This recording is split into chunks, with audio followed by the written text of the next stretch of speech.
तो हेलो दोस्तों, नमस्ते, प्रणाम, स्वागत है हमारे चैनल में। आप सभी दोस्तों का, आप सब कैसे हैं? जय माता दी। मैं देवी जी का गीत लेकर आई हूँ, ये सुनते हैं किस भाव में है। अपने मंदिर से निकली शारदा मैया, हो कि जाए लागिना, हो कि जाए लागिना।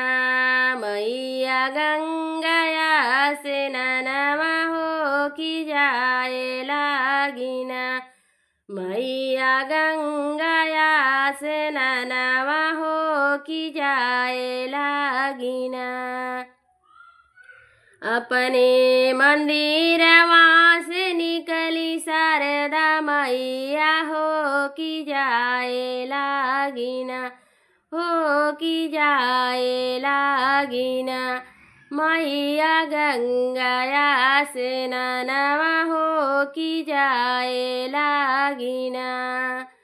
चुनरी उतारी मैया धारी माज धरवा, हो कि कार लागिना, हो कि कार लागिना।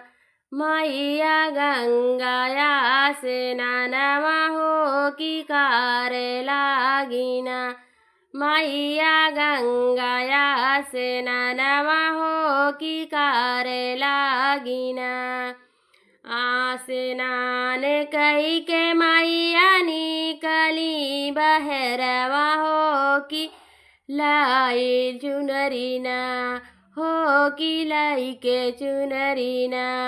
मैया चली है मंदिरवा, हो कि लाई के चुनरीना। मैया चली मंदिरवा, हो कि लाए चुनरीना। चुनरी पहिनी मैया रंगना लगाई, हो कि कार लागिना, हो कि कार लागिना। मैया सोलह सिंगारवा, हो कि कार लागिना। मैया सोलह सिंगारवा, हो कि कार लागिना।